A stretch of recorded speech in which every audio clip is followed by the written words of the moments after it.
Hello, ladies and gentlemen, and welcome back to another episode of the M&K Productions Podcast. I'm your host, Mac. So here, as usual, with my co-host, some of those, Kristen, as we got a special episode for y'all today. We are joined here by our good friend, Shane Kanto, aka the Wasteland Reviewer. We have Yay! not had you on since we talked about Gladiator 2, I believe. Yes. No, the first The Gladiator. first Gladiator. Been a while. I Thank you for know. having It me. has been a while. So, first of all, we should ask you, what have you been up to? I guess a lot since then. Definitely continuing to, watch a lot of movies, review a lot of movies, doing different podcasts and such, making some adjustments, and just keeping busy. That's awesome. So the movie year, I think the year in film has been really, really great so far. Tell us about some of the movies that you have enjoyed so far this year, and what should audiences check out, like review-wise from you? I still absolutely love 28 Years Later, the Bone Temple that came out at the beginning of Yeah. the year, Yes! and nobody saw, which is unfortunate. Agreed. And Yes. apparently, not that many people watched when it hit streaming either, which is also sad. Uh, Still my number one movie of the year. It's Same. complex and compelling, and I want Ray Fiennes to get awards attention if they are feeling adventurous with that. Um, I love just recently watched The Invite. Oh, Absolutely love I'm that. seeing that tomorrow. I laughed so hard for three-fourths of it. Honestly, I laughed harder watching that than I've laughed in a theater in a while. And then it got you. And it really hit me, to be perfectly honest. And Project Hail Mary was such a blast earlier this year. And That's my number one pick. getting to watch that in IMAX at my press screening was really awesome. Uh, I would appear to be a lot higher on Disclosure Day than a lot of people. Um, but th- that's up there. Loved quite a few. Honestly, there's been quite a few films that I've loved so far this year for the first half. That epic, the Elvis Presley in concert documentary that Oh Baz yeah. Luhrmann put out was incredible. The Furious, which was one of the craziest action movies I've watched in a long, long time, We got to and interview the director and star of the film. that's really awesome. And Good Luck, Have Fun, Don't Die, I feel like was a film that just completely went under the radar. And Nirvana, the band, the show, movie. Yes. And of course, Obsession, which Hmm. everybody went to go see.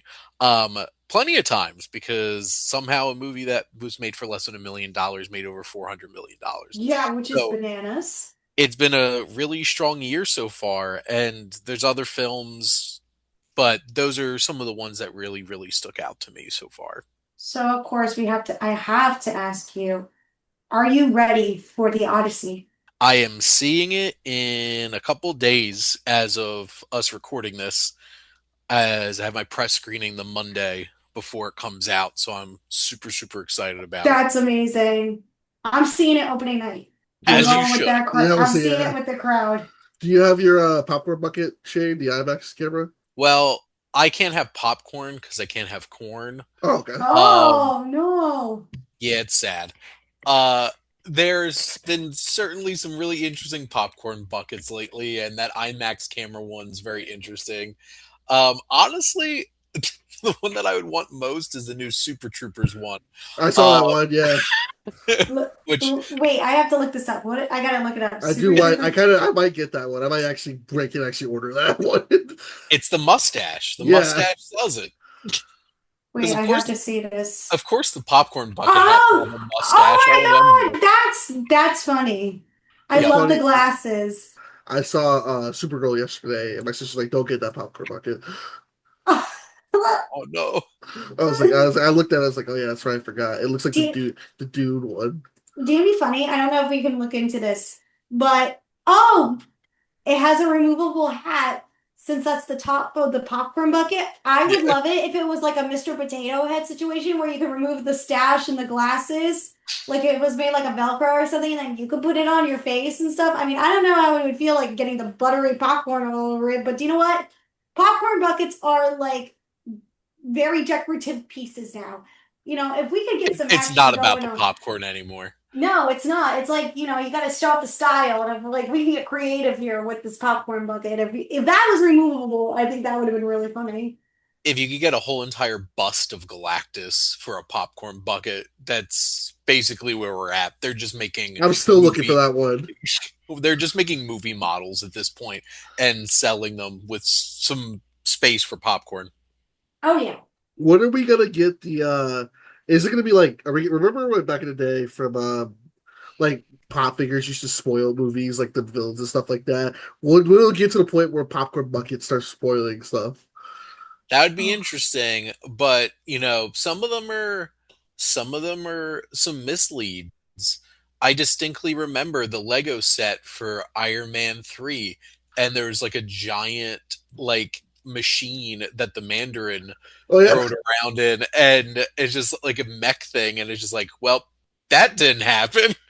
Oh no. there's a funny joke. There's a show on Cartoon Network, Batman Brave and the Bold, and they actually the Yep. last episode. Actually, there was an episode where he just used all the stuff that like the Batman toys, like here's the Arctic Blaster, stuff like that. They took all those toys, just made the episode. Like that's the biggest. I love that so much. It was so fucking funny. There you go. That's You funny. got to make money. Yeah. Gotta Doesn't make that matter if it's in the movie money. or not. I'm ready for the Doom helmet because I'm convinced that has to be the popcorn bucket, right? For Doomsday. Oh yes. Yes. That I would be surprised if they don't do anything with that. I should ask you, Shane, what do you feel about all this Marvel stuff going on? Because I'm hearing some Marvel talk about what's going on with the plot and potential plot and how much someone's going to be Honestly, the. I'm trying to avoid that stuff because honestly, I don't even need a trailer. I'm seeing Doomsday opening night. Um, but it's just the discourse of it's been so ridiculous with how clandestine this whole entire rollout of this movie has been. They're trying to treat this like Endgame, but like we were all bought into Endgame after Yeah. like 10 plus years of build up. They need to get people on board for this Doomsday movie, and I don't feel like they're doing that very well. Well, Um, No. the big problem with it too is that with Endgame we had Infinity War, so we had something that yeah, actually get the interest. And the thing with Doomsday is that you have a trailer that came out at CinemaCon, and you're like, yeah, we're not gonna release a trailer yet. no, So just have fun. Here's all this. Here's this art. Here's Robert Downey Jr. posting about stuff on his Instagram, but you're not gonna get a trailer. You're not Maybe going it's to in get that Comic anything. Con. I don't know. here's chairs. Yeah, he's the fucking chairs. I forgot about that. My favorite thing has been like people have been taking the memes like they will return in Doomsday. Like someone Yeah. had made a thing like Nikki from Obsession will return in Doomsday. Oh, I heard something that Indy Navarrete might be in the new, like in the She X-Men said she's movie. interested. She's not Yeah. joining it There yet. was, I saw some kind of tweet. Maybe it was just like a fake tweet or something. And She's just said she'd be interested in joining it. There's not like an official word yet. I feel okay, like they have fan cast Rogue 50 times over already, and that movie isn't even anywhere close to actually coming out. Because I feel like that's probably what they were discussing, hmm or I don't know, maybe Jean Grey. I don't know, Well, we know who but Jean Grey is. It's Sadie Sink. The worst kept secret of Spider-Man. It's like Sadie Sink. We don't know who she's playing. Is she Black Cat? I don't. Is she an X-Men? I don't know. Is she Jean Grey? we I don't don't know. know. well, at That's the what end of we'll the find. at the end of the day, this is going to be a whole new X-Men universe, so it's It definitely not. is. So, Oh, uh, and that's the funny thing. We have Spider-Man in a couple weeks, even before, like, well before Doomsday comes out. So, I have not watched that most recent trailer for that, and I do not want to.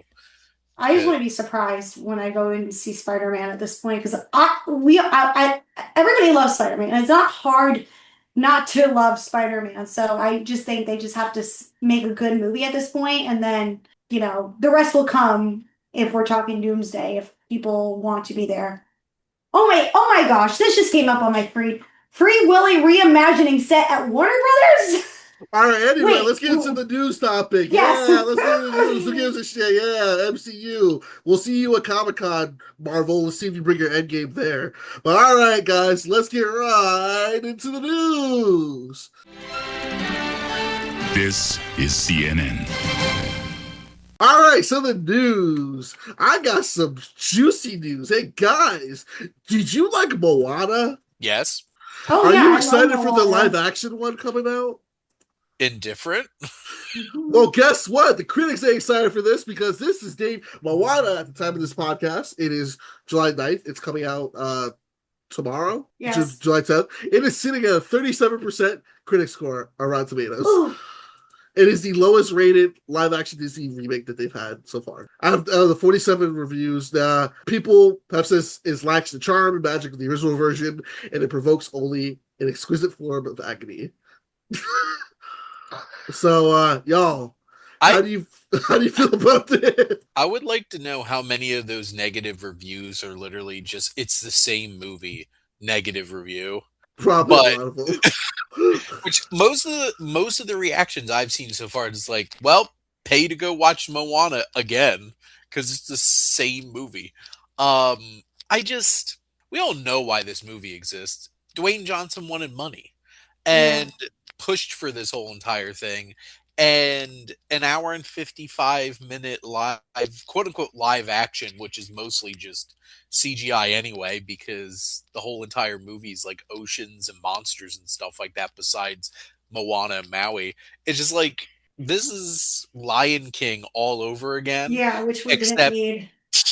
except I don't think this is making $1.6 billion, 1.7. No, it's not going to because of everything else that's going to come out. And just, I think there's a lack of interest in this one compared to like the recent live action ones, like the Lilo and Stitch, even the Mufasa story. I think I had more attention than this Moana one. Like there was like interest in the other ones. No, I barely know anybody in my personal circle besides like my husband's sister who is actually interested in seeing this. I don't know anybody else who really wants to see a live action Moana in my own personal circle. This looks like it's headed towards $130 million global opening.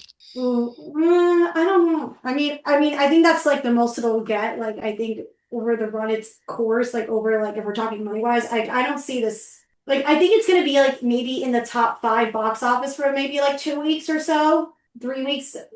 Just Listen, until Spider-Man comes out. the But Disney it's a cult, Disney property. the Disney cult will come out and support this movie no matter what because they're like, The oh, Disney it's adults. not adults, the cult. Just say it like that. Well, They're the cult. They'll come out and support this movie. But I've been a proponent. I don't like these live action movies. I think they're just soulless and everything like that. And I was just like, Moana's way too soon, man. Moana's not even like it just turned 10 years old. They're like, we're gonna do a live action remake. That's like doing a live action remake of like Soul. Like here you go, here's a live action version of Soul. It's like, oh, wait, oh my what? God. And it's like weird because it's like, okay, so we just had Lilo and Stitch last year, which actually kind of worked a little bit. Like I know people were iffy on that, but like I was like Moana, like the Moana's gonna look terrible. Like how are you gonna? I saw some of the concept that they had to make the Rock look like Maui. I was like, oh no, I this hate isn't that gonna wig work. they put on him. That's Like, just it. Looks fake. It looks like a fucking GoDaddy commercial. Go Dad. And I'm like, Oh what? my I, God. I I like Moana. Like I do like Moana. I love Moana. I was just like, why are we doing a live action movie? Like I was like, damn, Rock, are you really broke? Apparently, He shouldn't be because he's got that he's got the hairline that he's got going on at Target. He's got So he's broke. his Yes. production company. He was doing all the WWE stuff. Like he's So he's got like broke. merchant. Yeah, I I guess mean, he's broke. he wants to get his box office cred back That's after true. Yeah. all the failed box office films he's had lately, like Black Adam. Oh God. I just rewatched that the other night and I was like, damn, I think I was way too. I put that in like my top 10 best movies of that year. I was like, That what? is too I was nice. like, what the? I was like, you know what? I'm like, this isn't bad. I like it. I was like, because I was like, I kind of defend Black Adam because like it's so wacky and fun just seeing The Rock play like a superhero. Because I was like, I never thought I'd see that. But then as I watched like 4 years later, I'm like, man, this movie's not that good. I think the only reason I liked it that much is because Pierce Brosnan was Dr. Fate, and I like that character. And like I liked Aldous Hodge as Hawkman. I was like, if I could see those characters again, I'd be happy. And then I was like, oh great, awesome, thank you for that. Just watch their movie instead. We Yeah, don't need Black Adam. And then the after credit scene with Henry Cavill, I felt so bad. Like this poor man. This is like, oh, you got dragged. But like, please go to Marvel. We'll take care of you. I promise. We will treat you Or go to bad. James Gunn's DC and just make yourself a whole other character. If Jason Momoa can do it, you can do it too, brother. Well, no, if he goes to that, he's gonna be like everyone. He's gonna be like he's Superman, not David Cornsweat. So you gotta avoid that too. Unless they pull like some kind of stupid thing where it's like across, Dooms, not Doomsday, The multiverse, Infinity DC Wars, like multi, multiverse. and the Crisis on the Multiverse. Right. And Alrighties. Crisis on Infinite yeah, Earths. The Moana action movie sucks. So, what's your next news? Alrighties. Let's start with A24. Ew. A24 sets early December date for Jesse Eisenberg's The Debut.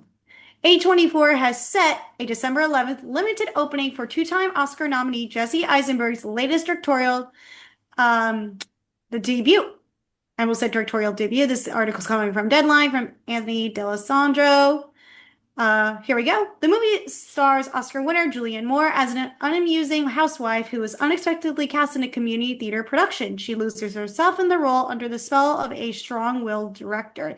Two-time Oscar nominee Paul Giamatti stars with Halle Berry, Kiara Bravo, and Eisenberg. The movie reps of a re-team for Eisenberg and Moore, the actress previously starring in his 2022 feature directorial debut, When You Finish Saving the World.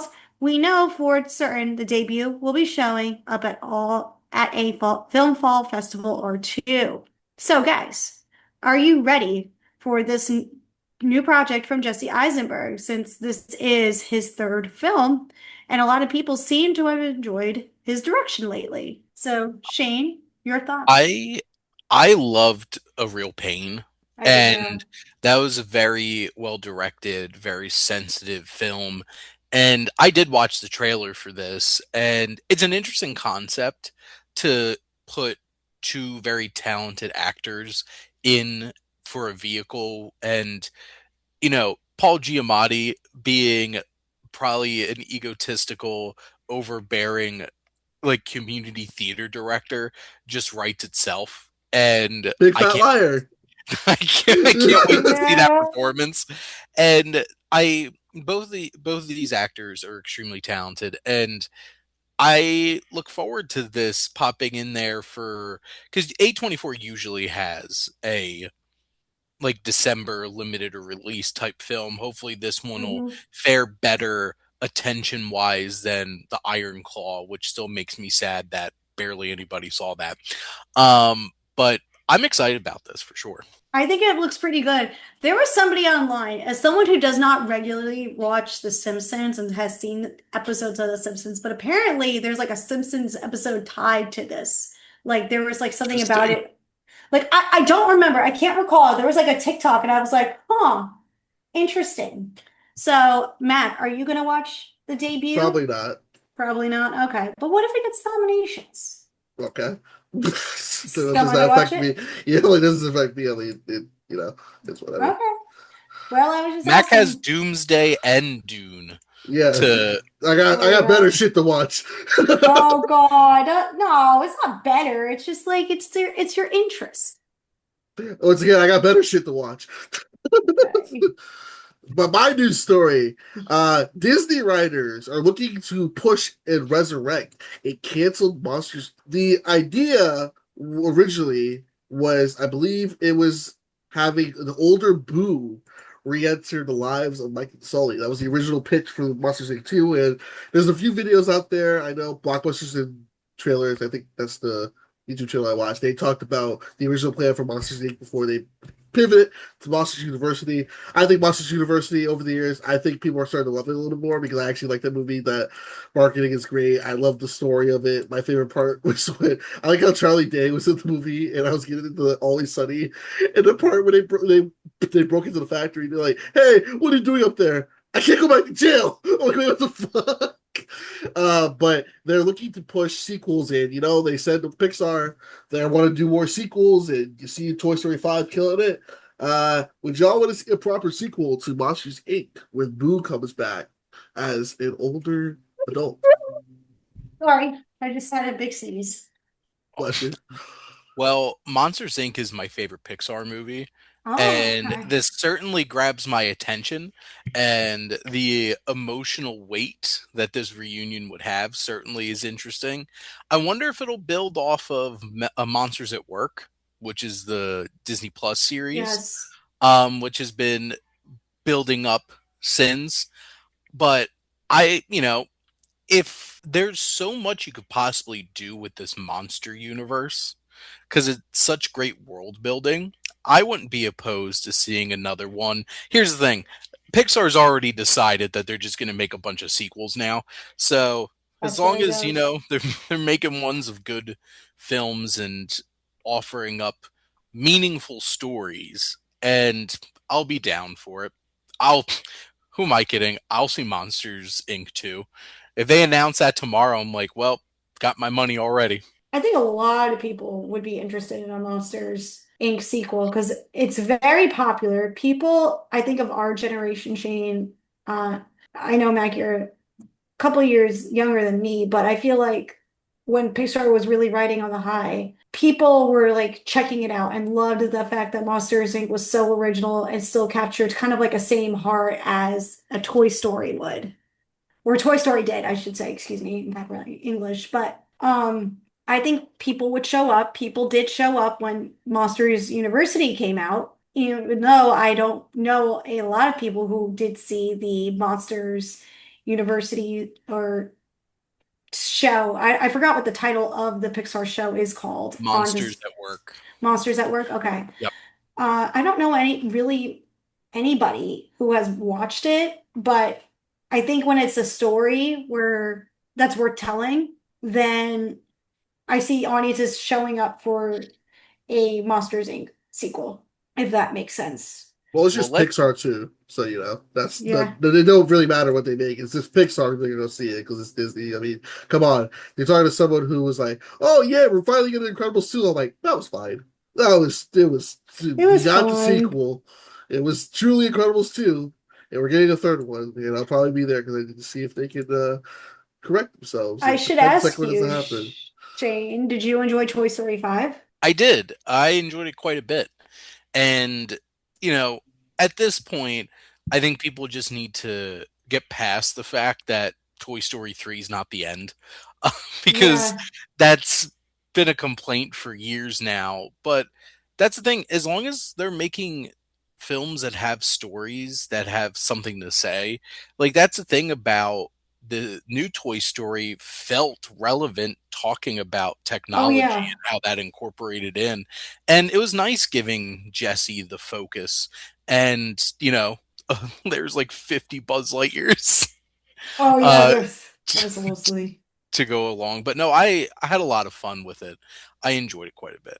Yeah, I did too. I think that's what 4 should have been. I'm in the ballpark of people who didn't enjoy 4. There's parts of 4 that I enjoyed, but let me tell you, I'm so sorry to anybody who is a Forky fan, but I can't stand that little fork. I think, Trash? yeah, trash. I can't. Trash? Yeah, yeah. Sorry. Oh my God. I can't listen to him. I can't. Like every time he came on the screen when I was watching the fourth film, I was just like I was getting like I could feel like my heart race, and I was like, this guy is gonna, piss me off if I was a toy. Like, get away from him. So, sorry to Forky fans out there, but he's not my toy. Well, Toy Story 3 is where it ended, and there's no other Toy Story movies. Well, there you But go. The youth perspective from Mac. Yeah. yeah. Well, yeah. What the fuck's this Toy Story 4 and 5? What are these? What are these other movies you talking about? You mean those epilogue movies, the ones that don't fit into the narrative of the first 3 movies? I don't know what you're talking about. Those are fan fiction stories. Shut up. They're fan fiction. They don't count. They They're not don't count. canon. They're I TV love shows. They're that. Disney Plus. They don't count. They're the ones that don't exist in the world of Mac. But anyways, in the final piece of news, Paul Feig to direct Detention for Bloodhouse, Atomic Monster, and Platinum Dunes. Again, this last piece of news is coming from Deadline from Justin Kroll. Here we go. Following the success of The Housemaid, Paul Feig is looking to get even darker with his next thriller. He is coming on to direct Detention for Blumhouse, Atomic Monster, and Platinum Dunes. The spec was written by Daniel Golds, with Michael Bay, Jason Blum, Brad Fuller, Cameron Fuller, Feig, and Lauren Fishner on as producers. The logline is being kept under wraps. No studio is attached, but sources say Universal will likely get the first crack at it given its relationship with Platinum Dunes and Blumhouse and Atomic Monster. I'm reading this now and I just knew right away this is going to Universal. There's no way, just the connection. Like everything that at least we have seen from Universal involving Atomic Monster, it's all been their releases. So detention is being kept under wraps. So I have to ask you both, since Paul Feig has directed thrillers before, you can argue that, and I would consider A Simple Favor to have some sort of thrill to it. It has a good combination of thrills and comedy, but The Housemaid did have thrills. I know Paul Feig is coming back to direct the sequel for The Housemaid, which I'm very excited about. What do you think about Paul Feig's direction in his career of changing up from comedy to thrills? Thank God. Thank Christ, man. His last few comedies sucked. Oh, that 1000%. I think he's found, after all his years of directing, I think he finally cracked what he can make good movies at. Like, I still loved The Housemaid. No, say what you want all about Sydney Sweeney. I'm not really a fan of her, but I thought she was very good in The Housemaid. But I love A Simple Favor. Not really a fan of A Simple Favor too. I don't know what was going on over there with that. But yeah, I'm happy that if he can direct the sequel to Housemaid like pretty strongly, then I think he'll do a good job directing Detention, and I'll be watching it. Shane, what do you think about Paul's recent career adjustment? Well, I feel like this is an even bigger step in the direction that you're making a film with Blumhouse and Atomic Monster. And obviously it's going to be darker because it's not like they make light affair. So it'll be interesting to see him tackle a film like this with that kind of perspective and tone along with it. I had a lot of fun with the Housemaid. A little long but it had a bonkers like self-aware type of humor to it. Yes. And I can see that's where the Paul Feig of it's coming through, and with A Simple Favor as well. So I'll be interested to see how this turns out. It'll be interesting pushing it even darker. It'll be interesting to see if he makes a film that's just straight up a thriller and doesn't have any kind of like self-aware humor about it, because at least his thrillers have had that. So we'll have to see. Yeah.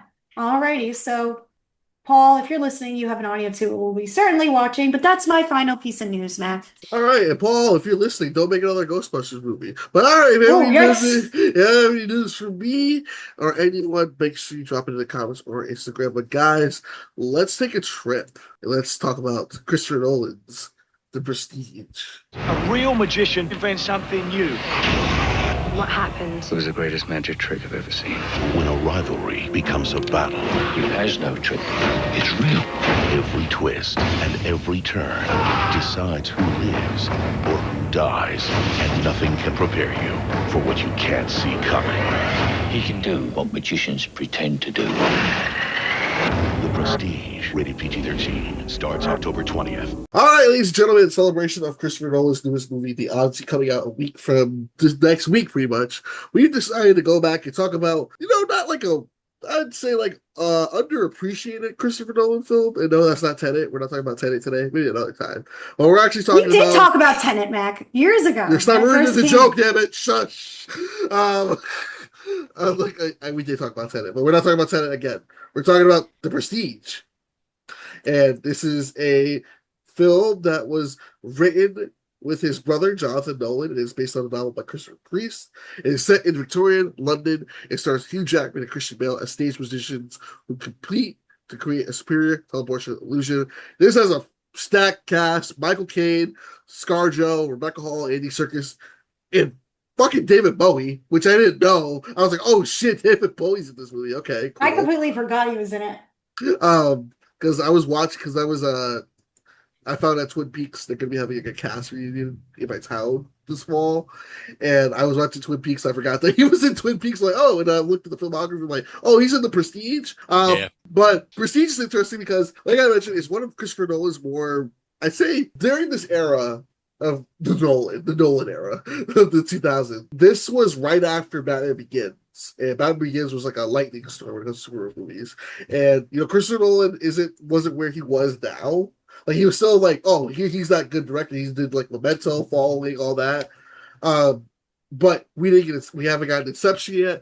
We haven't got Dark Knight yet. We haven't got Interstellar yet. So The Prestige was like, I think The Prestige was kind of like the 2000s version of like what he would be known for now. Because I feel like if The Prestige came out now, it'd be talked about more. But this is like a weird period. Oh, yeah. It's stuck between Batman Begins and The Dark Knight. So then you have two films that kind of like outweigh it.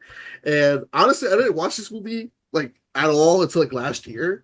It was my first time watching it. I had no idea. All I know is that it has a twin film, I think, because something came out around the same time. The Illusionist. Yeah, that's the one. Yeah, I think I saw that one. But I was like, this one is much better. But I like The Prestige. But I'll start with Shane. Shane, what do you think about First, I will start off the question with this. What was your first exposure to Christopher Nolan? First exposure to Christopher Nolan was probably watching Batman Begins over and over again on FX.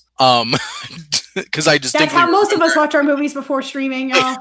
So that was because I fell in love with Batman Begins watching it on television, and remember getting The Dark Knight on DVD right when that came out. Because I didn't see The Dark Knight in theaters, and my first Nolan film in theaters was actually The Dark Knight Rises.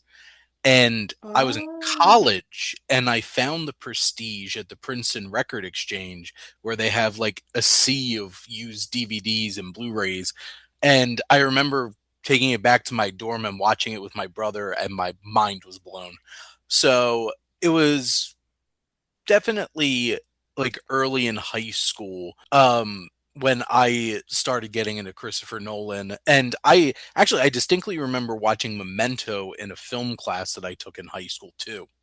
But I don't know if I put two and two together. That's when I watched Memento. Oh my god. I don't think I realized it was the same person who made like Batman Begins and The Dark Knight. So definitely a lot of exposure when I was in high school. I feel like that's what majority of us at least got to know Nolan, because it was high school. And yes, The Dark Knight came out when, like, what was it, 2008, when everything was going on with, Heath Ledger. And that's, when I got to know just the Batman, but then really getting to know Christopher Nolan was once Inception came out. I was going into like my freshman year of high school, and that's when everything started to cook. Like I was like, oh my god, Obsession. Don't know why I said that film. Inception, it was so great. And then checking out Memento, and then Following, and then The Prestige. And I was telling Mac, I was trying to think back. I think Inception was my first film, and then it was The Dark Knight, and then it became The Prestige. And I thought The Prestige was one of the coolest things. So follow-up question, do you still own that Batman Begins DVD as a memory token? So I do specifically own the same, wait a second, as I'm killing time on a not video thing. But for your sake, I do still have this Prestige DVD. Oh my god, that's so iconic. I love that. I've gone through multiple versions of my Batman movies, and definitely want to have those on 4K. So I don't own those copies yet of the Batman ones on 4K. I just got The Prestige in honor of this review on 4K. So love that. But Mac, when was your first exposure to The Prestige and Nolan?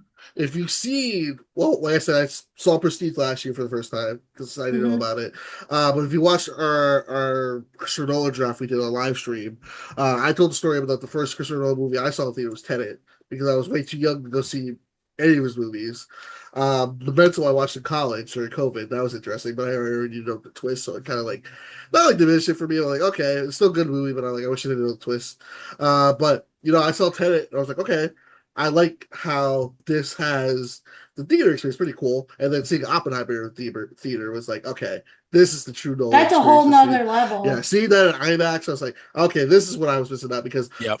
funny enough, I didn't watch Inception when it came out.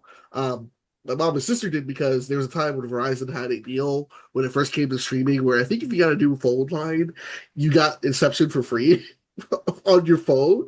So when we moved into the new place, they watched Inception on their phone. And I asked, like, how was it? Because, like, all I knew about it was just, like, the whoa. He was like, how Nolan always intended it, watching it on a phone.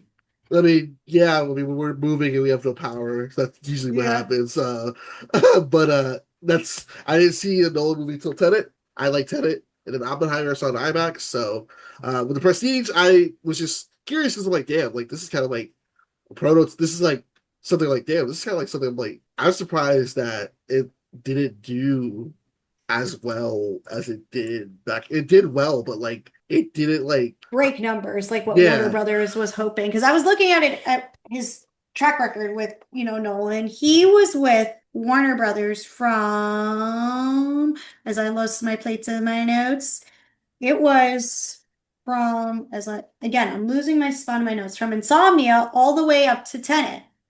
So Insomnia, another great watch. I feel like nobody has ever talked about, and also has a really incredible performance from Robin Williams, late great Robin Williams. From all that time, Warner Brothers really believed in Nolan, and that's great. So they stuck with him for a really long time. I don't think Warner Brothers realized the trajectory that Nolan would have going across his career. Yes, they worked on him with Batman Begins, but then they were like, okay, we still see your vision. So it's nice to see, at least the time being, for like the 20-year time span that he had with Warner Brothers, it was very good. Now he has that connection with Universal. So I find Nolan's, like, not just filmography, but his time with studios to be very interesting. So, all right. Well, don't forget, he told Warner Brothers, "Fuck you" for Tenet because he still wanted to do the simultaneous release. He's like, "Fuck that." Yeah, that's true. Alrighty, should we get into the film itself, though? I mean, might as well. That's what we're here for. Yeah. Like, what else are we going to talk about? I'm just trying to transition to the conversation. But no, yeah, The Prestige is a fine. I like it. It's a very, like, I didn't know it was based on a book. No, like, that was interesting. I can't read, so have any of you y'all can't seen the read? book? No, I can't read. Have any of y'all read the book? I listened to the audiobook. Okay, there you go. How was the audio? How was the book? I could definitely see the bones of what grabbed Christopher Nolan's attention to the story and how oddly enough, I think it's a little more convoluted in the book, with so many journals and characters and telling stories of this layer and that layer.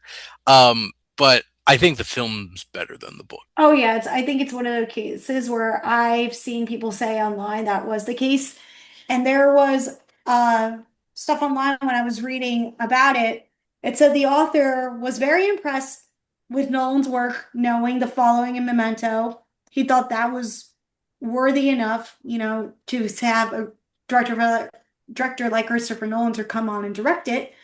And I think it's interesting to see how the structure of the 3-act screenplay was structured into the 3 elements, which was the pledge, the turn, and then the prestige. I think that was really interesting how it all works and flows in that way. So, Max, since you can't read, following up with that. All right, we got to talk about casting. What did you guys think of the casting? Because from the long course of Michael Caine's career, he has worked with Nolan 8 times. So let's talk about his collaboration with Caine. What do y'all feel about Caine and this role? And of course, his collaboration with Christian Bale, longtime collaborator with him. And then Hugh Jackman is somebody I think Nolan needs to work with again, even though they only worked together once. I feel like Michael Caine's, obviously his biggest Nolan performance is Alfred and Yes. that's the one that's most memorable and hits, especially emotionally, in those last two films. But I think he is such an important anchoring presence to the story because you need to have somebody who's kind of seeing the playing field for us and who, he does get his hands dirty, Cutter, his character in this, but he's the moral, a bit more the moral compass of the story in many Mhm. ways. And you can feel that, especially like towards the end of the film, where you can see some rage in his last interaction with Hugh Jackman. And there's certainly some remorse there. And I feel like the two leads in this film were perfectly cast for the characters that they were playing because Christian Bale is that type of like chameleon actor who's also, when you just see who Christian Bale is, much more of like has that more blue collar kind of, like he has that Cockney accent. And I feel like this character feels probably the most close to who he is, especially since most people didn't even realize that he's not American Mhm. until they heard him accept his Oscar for The Fighter in 2010. But I feel like he captures the arrogance but also the intensity of Borden so well. And for the great Dentant, you need to have somebody who is a showman and is believably a showman with the Greatest Showman. personality. And Hugh Jackman is an entertainer and he is a showman, and his Mhm. performance is big and his character is big. And you can feel the, because that character has some big emotional moments throughout this film, Mhm. and you can feel Hugh Jackman hitting up to those points throughout the film. And I think they have some really good tension between each other because there's like a palpable animosity between these two characters, and both of them play that very well. Oh, definitely. And you see the obsession grow and grow between their characters, which is what Mhm. makes the film so incredibly intriguing. Like they have to like find out the secret. And then when you find out that secret, especially at least for me, when I was like at least 15 years old, when I saw that, I was like mind blown. I was like, it's like I was like one of those memes being mind blown for the first time. And then I just knew this man is cooking whatever he does next. Everybody's gonna be watching. Mac. I think that the cast is very well, like Shane kind of described it well with that. I think with his regular collaborators with Bane, Kane, and Bale, especially them coming right off of Batman Begins, them like not skipping a beat with their chemistry was really good. Hugh Jackman, I want him to work with Christopher Nolan again if he can, because Hugh Jackman is not only a showman, he is actually a very terrific actor. Mhm. I think I was convinced of that when I watched Prisoners. Like, shit, this man really is more than Wolverine. Like, fuck me, dude. Um, Mhm. Also, I'll give a shout out to Scarlett Johansson, man. This is like right. This is before like she broke out into mainstream stardom. Like she was like, oh, it's the girl from a couple. You know, you've seen her in a couple of things and stuff like that. I think I only knew her from SpongeBob. Was the voice of Mindy in SpongeBob. Nice. Um, and I was like, okay, this could work. She did a good job as well too. And even Rebecca Hall, who I always feel like Rebecca Hall never gets a lot of respect. Yeah. She's actually a very good actress. Um, and thought she did a good job as well too. I thought her character arc and kind of like what she was going through was really good as well too. The whole cast just in general does a great job. And dude, Andy David Bowie as Tesla, I It love it. works. It I was like, works. oh my It goodness. works so well. I I, love it. I I'm curious. I was when doing research. I read that Nolan had contacted him, like, hey, you want to be in a movie? And Bowie's like, nah, I'm good. And so then Nolan flew out to New York and pretty much had to like beg him, like, please, like, I made this part for you. This is something that you got to do. And Bowie said, okay, and that's how he got the role. Oh, that's amazing. I want to even shout out to Andy Serkis. I love Andy Serkis. I think he is a very tremendous Two actor. Alberts are in this movie. Yes. I think it's I always say he's the greatest motion capture actor of all time. I think his physical presence acting doesn't get enough credit too. I liked him as Mhm. the assistant too, but I will say Michael Caine. I feel like in a way he is the main character of the movie because he's the narrator. too. So he kind of has like that presence throughout the movie, especially the ending too. Because that's one thing I will say. The Prestige probably has the most underrated Nolan twist ending because when we talk about twist endings, we always talk about like the Memento. We talk about Inception. We talk about I guess Interstellar stuff like that. The Prestige has like a very like oh shit like twist ending, like something you weren't even expecting. Like I can't do justice with explaining it. It's a 20-year movie, so if you care about spoilers, tough shit. But whoever would like to explain the twist ending, you will go right ahead. Shane, you want to explain? Sure, but I do want to build off of some of the points that Mac made first about some of the rest of the cast. I think Rebecca Hall is the most underappreciated person in this film. Oh, definitely. Because it's tragic what happens to her character. Her character is by far the most tragic. Because the thing is, you have the two magicians, but they're driven so much by ego that it shaves off some of the empathy, and especially for Danton, like all that empathy shaved off by the end because of how far he pushes up. But Rebecca Hall's character, she sells those last few scenes she's in so perfectly with that emotion, and you can look at her and realize this is a woman whose whole life is shattered right in front of her. And it's horrible. But you also have Scarlett Johansson, I think, really holds her own in the film with these very powerful performers. And like Hugh Jackman even has, well, which this will lead into the talk about spoilers, but there's multiple double roles in this movie. Oh yeah. And one is a lot subtler, and it's important that it is so that it actually sells the twist. And what's so impressive about the ending of this film is that it's a double twist. There's something going on about both these characters, and the fact that Borden this whole entire time has been twins, and one of them is Borden at any given moment, and the other one is his right-hand man who's under a beard. And I give this film a lot of credit because the first time I watched this, I did not notice that was Christian Bale under all of that makeup and everything.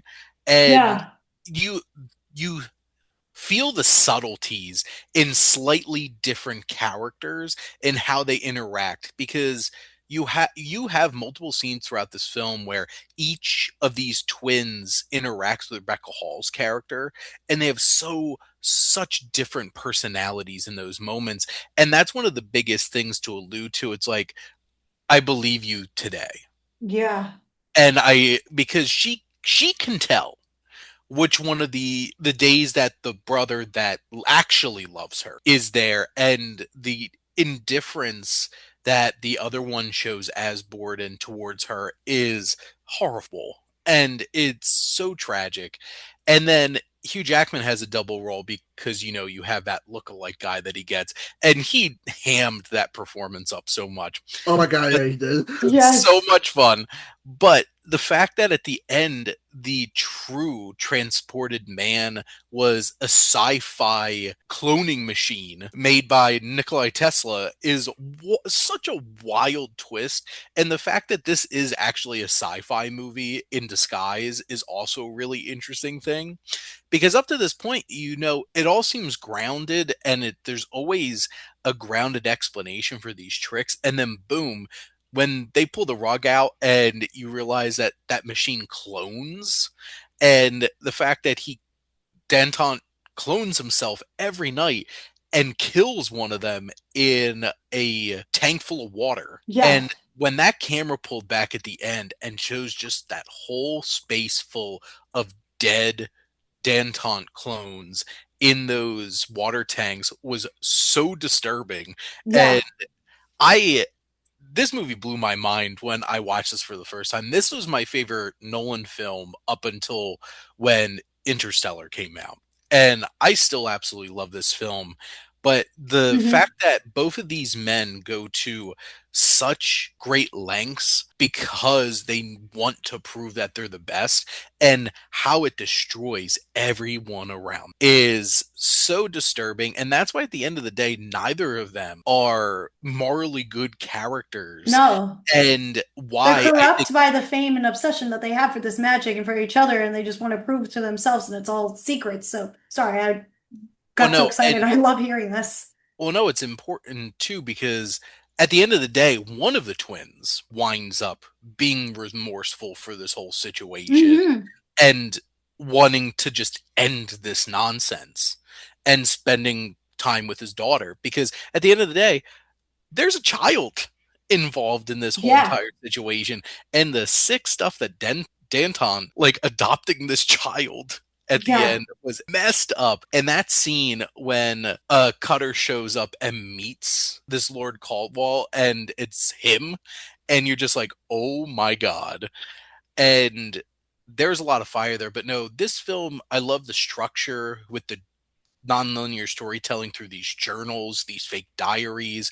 There's just so many twists and turns along the way. It's so engaging from start to finish. It feels like a collection of just like something of it, like it happened in the past, and we're learning about it. Like someone's making their interpretation, like because it's like who's the trusted, like who's the reliable narrator, or Who was like the reliable manner? Yeah. like what information are we missing in pieces. But Yeah. I do like how it is of like, holy shit, like these are not these are actually kind of assholes. It's like, oh, it's like it reminded me of Black Swan with the whole like I want to be the best, to kind of like Yeah. doing everything to achieve that perfect Yeah. greatness. No, you're 1,000% on the point with that one. I love the way, like I said, how this movie explores the obsession of that. And Shane, you bring up a good point of like somebody brought up where I missed track of it because I was like so fascinated with everything, with The Prestige being a sci-fi film. And it is. Like the more I was like watching it the first time, I was like, oh yeah, this is just, a thriller. Like I didn't even think like this was a straight up sci-fi watch. It is a sci-fi watch. The more the story progresses and everything, and what you find out about the cloning and stuff involving Tesla. It was like, or Tulsa. Tulsa. Why am I saying Tulsa? It's Tesla. Tesla. Tesla. Excuse me. Oh gosh. But I want to get into one thing right away. This movie secretly used a single IMAX shot as a test drive. I think that was one big thing that Nolan was really gearing up to for what audiences would see in The Dark Knight. Did you all notice the IMAX shot the first time, or did you watch like an analysis, or did you watch anything of that when you saw The Prestige for the first time, or when you were learning about the making of this film? I didn't realize there's an IMAX shot in it. Me neither. I really don't know unless you point it out to me. I don't really know the difference in IMAX. Is it the scene with the light bulbs? No, it's the guys with the two bales. With the cutting off the fingers. Oh. Yeah. Our friend David, Ultimate Movie Count, go check him out, guys. He made a very good little short reel talking about it and how that movie, used that single shot in the film. It's so brief. I think it's like a second long, maybe. I don't remember how exactly, but it was so short. I feel like when I saw it, like, when I rewatched it again in honor of this, discussion for today, I blinked and I felt like I missed it. And I would, like, if someone were to tell me, like, I wouldn't be able to tell. But, it's crazy to see the imagination that Nolan had in testing out cameras and how big he can go when it comes to filmmaking. I think that, honestly, he's really incredible when it comes to thinking outside the box and kind of like approaching it in like a Kubrick in a way. Because I feel like if Kubrick was around today, Kubrick would be using IMAX cameras. Like all the time, so I feel like, it was just the beginning of what Nolan's creativity could go when it comes to filmmaking in that stance. So, yeah, I don't have anything else to say about the Prestige other than that it's an underrated film, but I'm surprised we're gonna get like a re-release of it 20 years later in celebration of the Odyssey. They're gonna re-release this. They should re-release this in October. That's when it turns 20. They should. Because this could be a good. They will. This has a very Halloween vibe to it. If you think about it too. And they can do it a double feature with The Illusionists. There you go. I think the last two people I want to shout out real quick before we wrap up the conversation about this. One, Wally Pfister, who was Nolan's cinematographer through a decent chunk of his filmography. I think it was maybe Dunkirk was the first film, or Interstellar, that Hoyt van Hoytema took over, but when Wally Pfister decided to become a director and then made an absolutely terrible film. Transcendence, with Johnny Depp becoming a computer. Oh, I just talked about that movie. That movie is so bad. And then, but Wally Pfister's cinematography here, it's so textured and rich, and Nolan's films, whichever cinematographer it is, they look amazing. And they really do a great job of bringing Nolan's vision to life.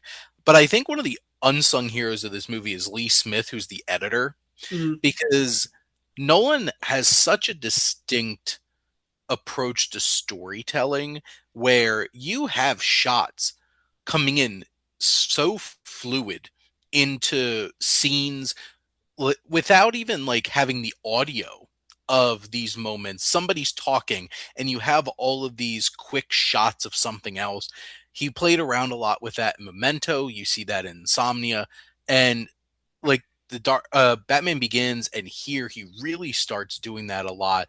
And there's just a crispness and something so interesting how they chose how each of these shots flow into each other. And I am sure that was a lot of work for Lee Smith editing this film together, because there's so many cuts and transitions in a single scene, and how it pulls it all together and gives the film such a distinct kind of feel. I feel like that's one of Nolan's more underappreciated aspects of his storytelling, or those moments of just quick flashes of imagery.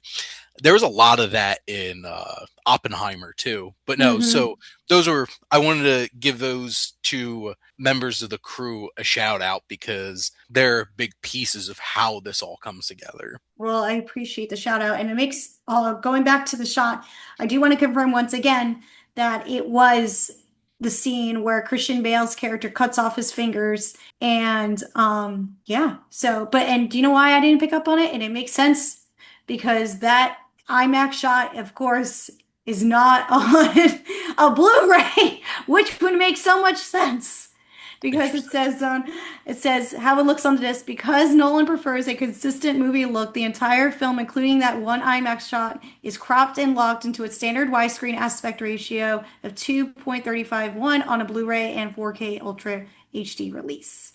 So there you go. So that's why I didn't pick it up on, and I just think that's really cool, that going back to the IMAX. But yeah. But Mac, any final thoughts on The Prestige? It was a fun movie. I liked it. Definitely Nolan's underrated piece. Maybe it'll get more love with the Odyssey. But whenever a Nolan movie comes out, it's always like, let's look at his filmography. Like, what's the best and what's the worst?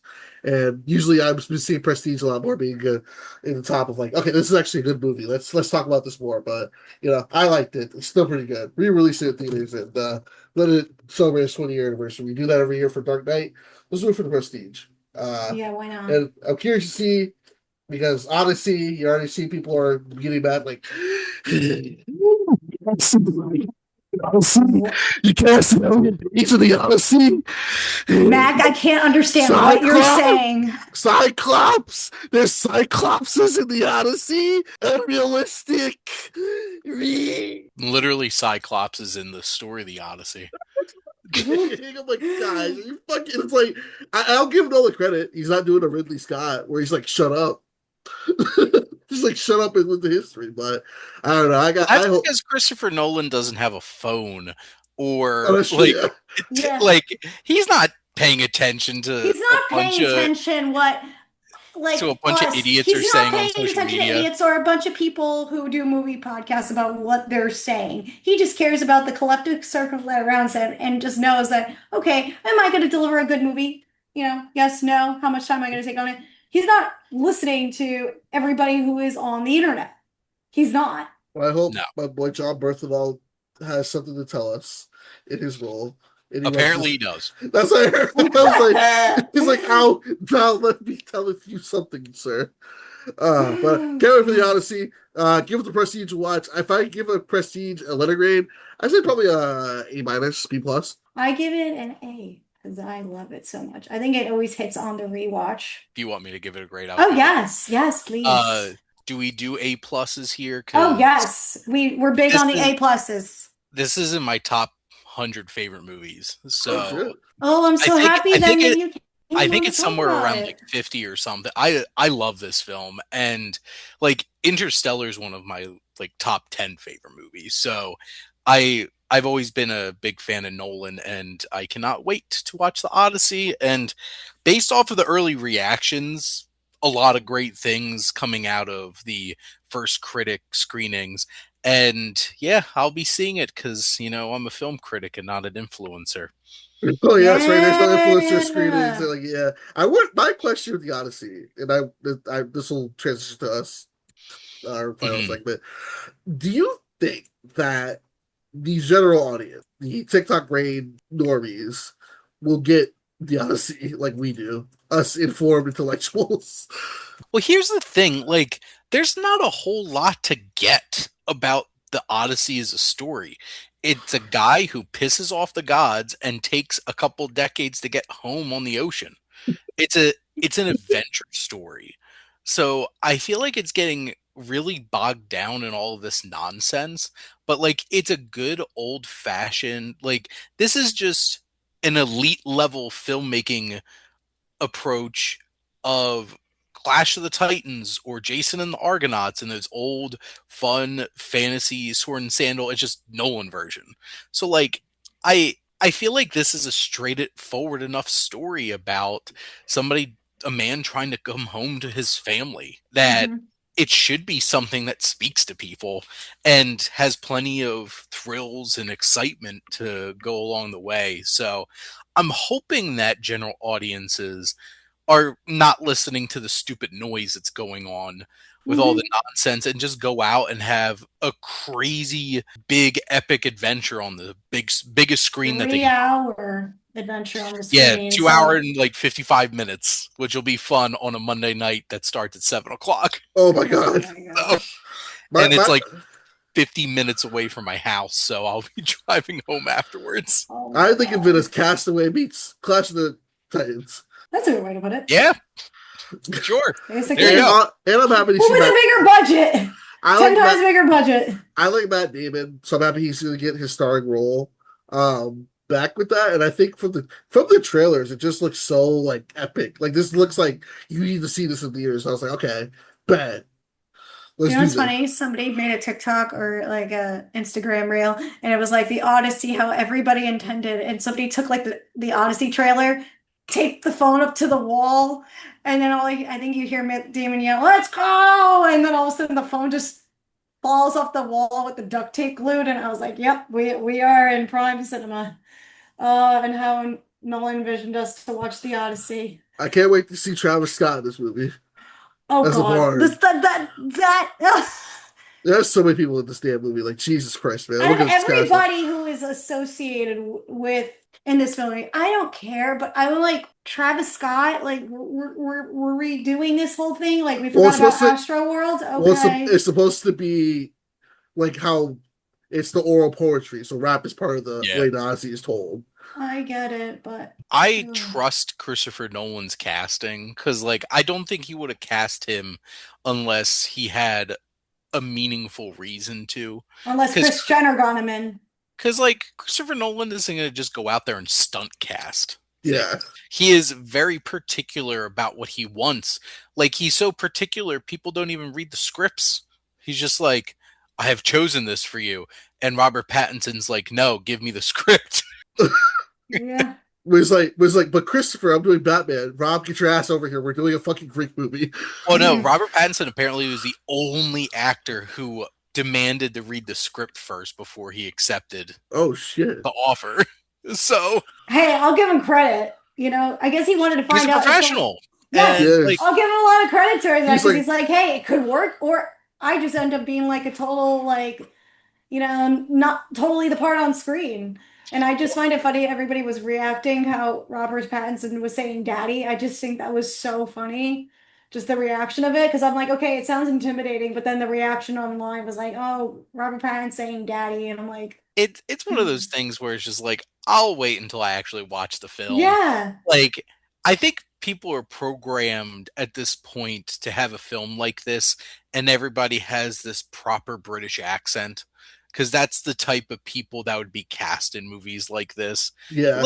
Look at like 90% of the cast of Troy were just a bunch of British actors or God. Irish or Australian, and it's just I think that's what people expect. And then Brad Pitt. Yeah, I was gonna say, and then Brad Pitt is in there somewhere. And then Brad Pitt's in there too. But like, it's a Nolan film. It's gonna feel like a Nolan film. And my body is ready. And Okay. I don't care about what a bunch of nonsense on the internet. And, why are there no Greek people in this movie?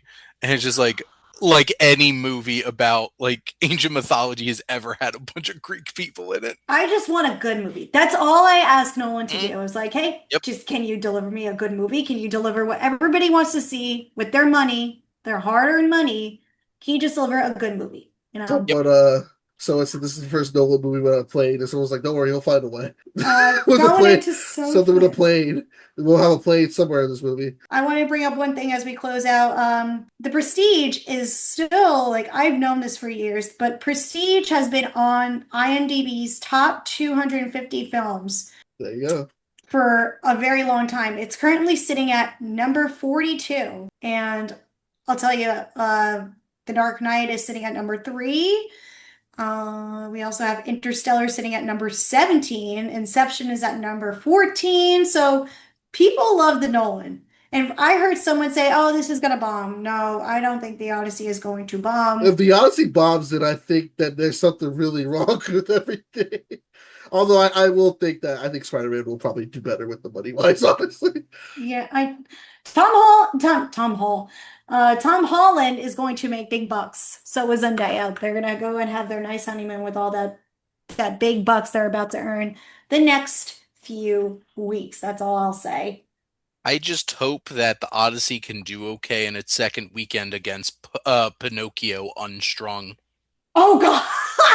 Oh damn, that's a crazy competition. I don't know. That's a tough. Oh, Literally, that's a tough battle.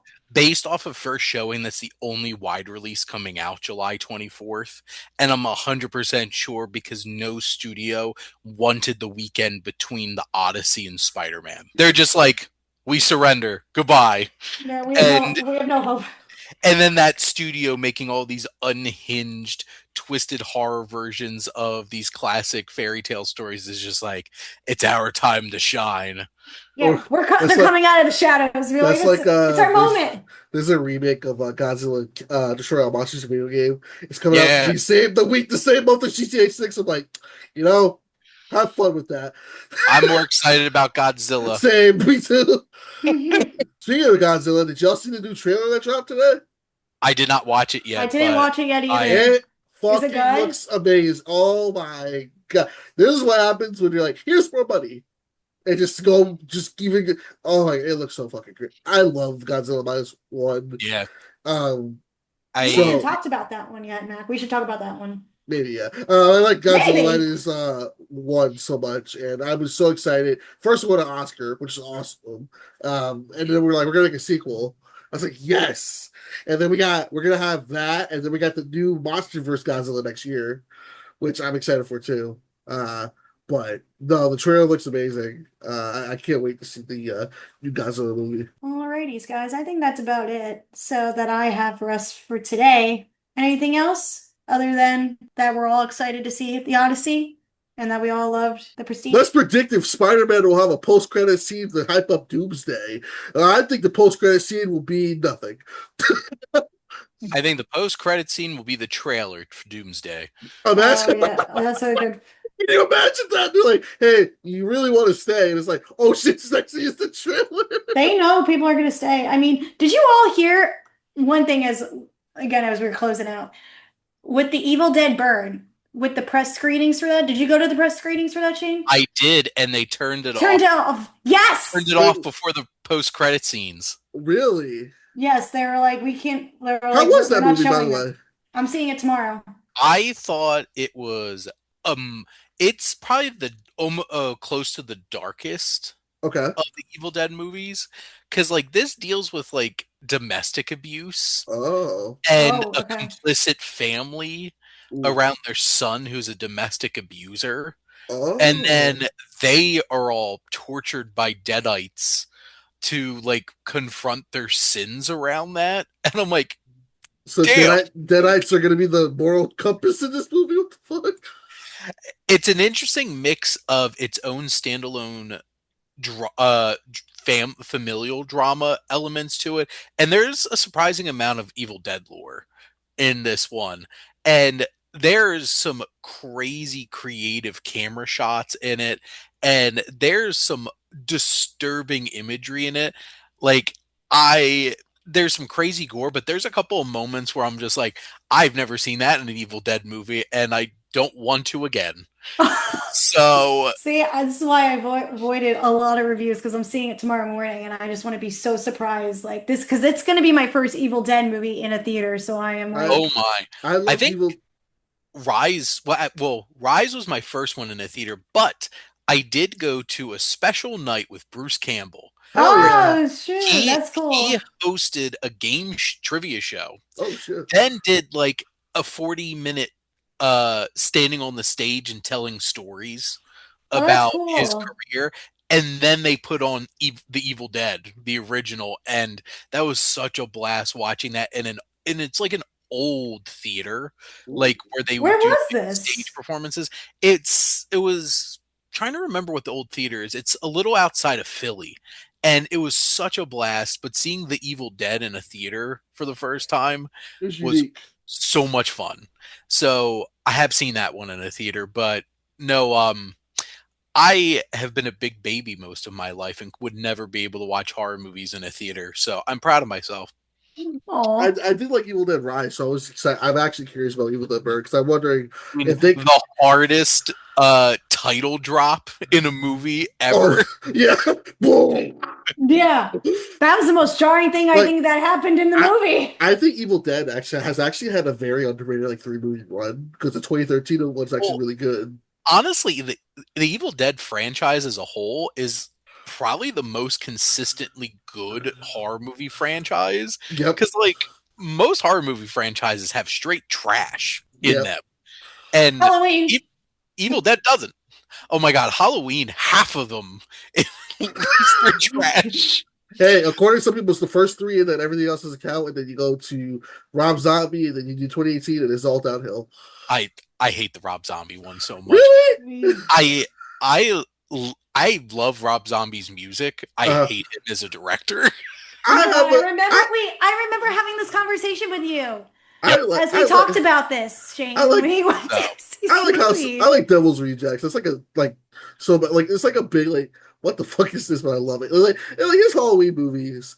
The first one I like. He has a very specific vibe, Yes. and it's not his music's my vibe. Yeah. But turning it that kind of vibe into like filmmaking and stuff like that, it's just. Oh my god! I'll still never forget the monsters. Yeah, I was going to say. Oh god! Remember we talked about that. My mom, I don't know if I told you the story, shit, but we did an episode of the Munsters, and my mom grew up loving it.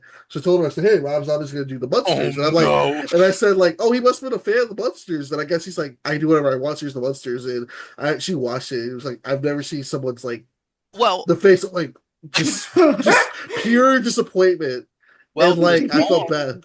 Dragula is based off of Eddie Munster's like go-kart. Really?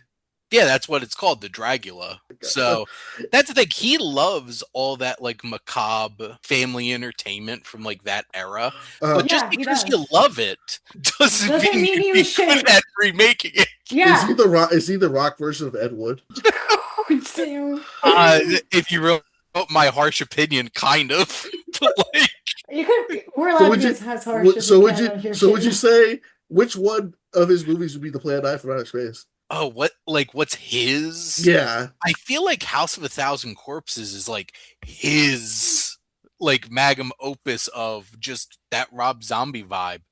And you have songs like Pussy Liquor. And you're just like, wow, what a vibe you're creating for this movie. He's a masshole like me, so I was like, you know what, I can never get mad at you, my man. I don't even know what movie he's gonna do because he hasn't done anything since The Monster.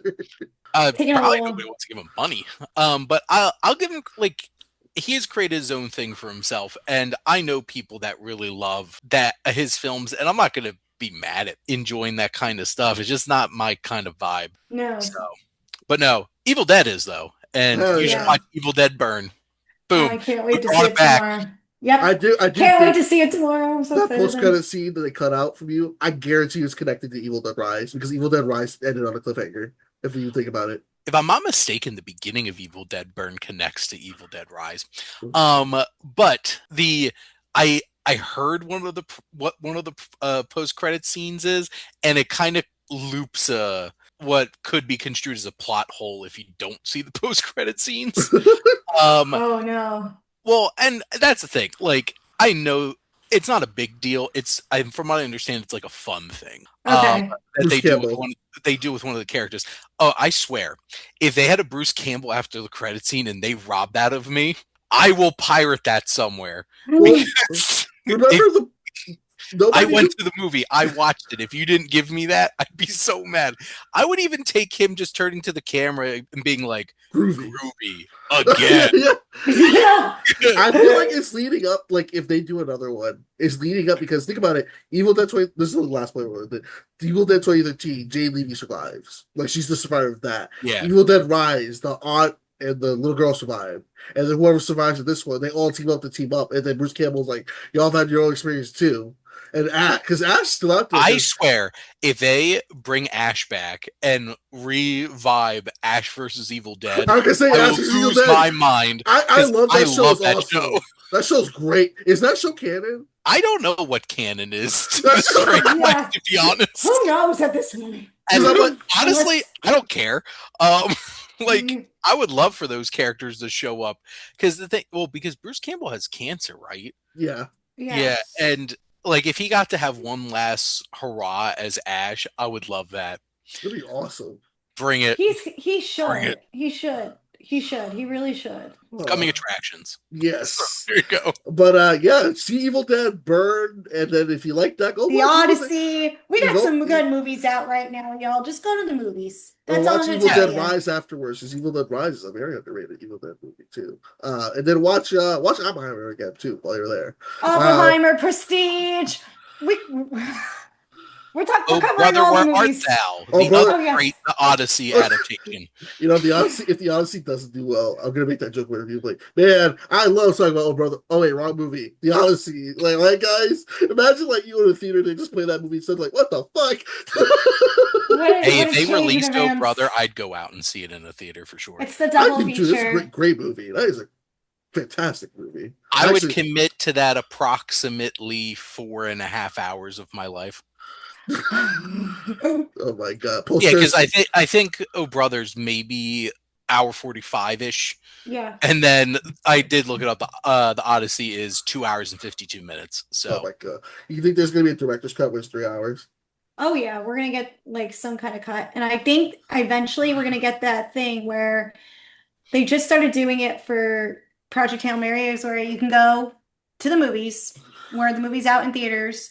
You download like the audio of like the director's commentary, and you can watch it like in your listen through your headphones as the movie is playing. So like you're not like listening, because they already did that with Project Hail Mary, and they did that with Jon Favreau for the Mandalorian and Grogu. So they could do that. Like that. I mean, either take your phone. You didn't know about this? No.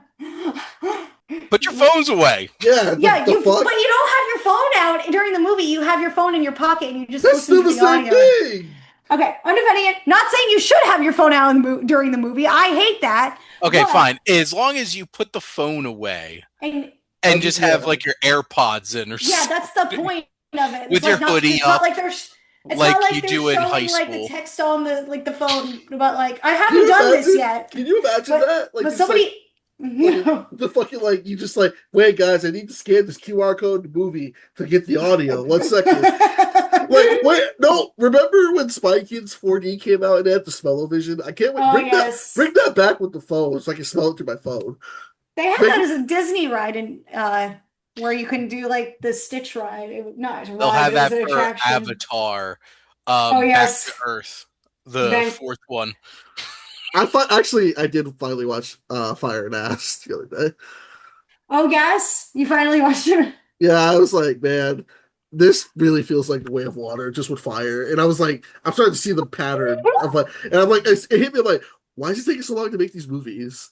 Of like, it's the same plot of like, we gotta run away from the bad guys, so we'll do area, or it's evil. Like, I was like, this is legitimately Avatar: The Last Airbender because you're saying the fire people are bad. Well, Mac, excuse me, it's not the same exact until it gets to the end and has the same exact climax, but with more people and bigger. I was just like, oh. I will give people that criticism that once you get to the climax of the movie, I'm like, didn't we see this battle in the last movie? Except there's just more going on this time. I just like the one Same meme spot. of it. The one meme of it was when someone saw it in theaters and it froze, and you saw chorus like, ah. I know what you're talking about. Yes. Also, I don't like what they're doing with Sigourney Weaver's character. I'm like, really? We're gonna go there? I was like, I knew it was gonna happen, but Don't try to convince me you're a young girl. No. But I don't know. You sound like Sigourney Weaver. You are with a grown-ass woman. Well, I hope your audience enjoyed all of this bonus material. I know, right? There's the special features right here, baby. It's the special features. Excuse me. It's the bonus content. Yeah, they gotta take their phones out and scan the QR code. The bonus features at the end of this podcast. Yeah, download Noovie to get the extended cut of this podcast. Maria Menounos will show up somewhere. I like Maria Menounos. That's Me too. Like, especially like when you're in the theater and it just like Maria Menounos. Like Jesus, that's like it's so quiet. Like where the fuck did you come from? It's so loud, but then her face pops up and she smiles and it's like it's Maria Menounos. I can't be mad at her. No, she's telling us have a good time at the movies and enjoy this little trivia. I see you. But all right, that's the end of the episode. Shay, where can the good folks find you? What do you got coming up?